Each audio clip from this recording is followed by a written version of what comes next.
We've seen the bloodied scenes behind yellow tapes, the women killed at the hands of men. In many cases, men they know. A tragedy that appears to be on the rise in the Greater Toronto area. Last year, 23 people died in domestic fatalities.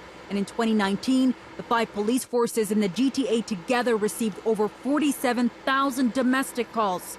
Calls that in some cities are on the rise. Well, the numbers are startling, painting a picture of a problem that is outgrowing a system that experts say is already at capacity.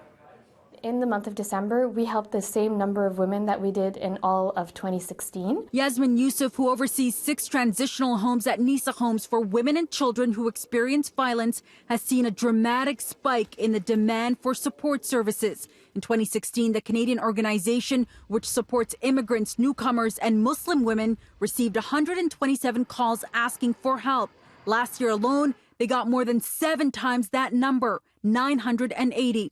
She attributes the growing demand to awareness. More people know about their services. In some cases, their clients are members of communities who oftentimes face barriers accessing these life-saving resources. For immigrants and for refugees, the first place they go is their religious center or, closely after that, their community center.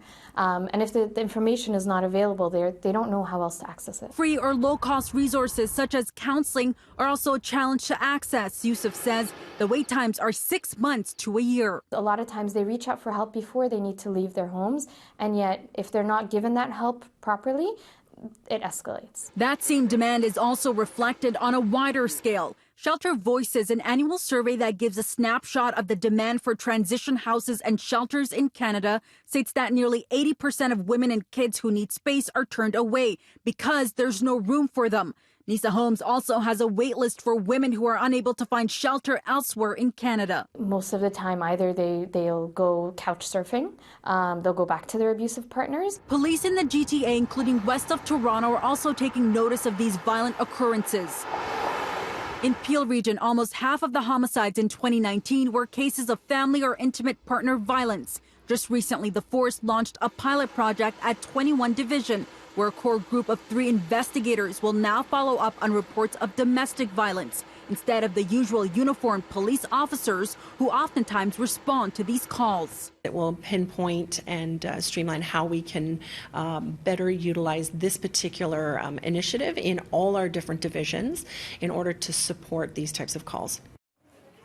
MP Police is also distributing pamphlets in 5 different languages that provide details on what resources are available for victims of family or intimate partner violence. Another resource, Yasmin Yusuf says, is calling 211, and that could be helpful. It's a 24-hour telephone helpline and website that can connect you to community and government social services in over 150 languages.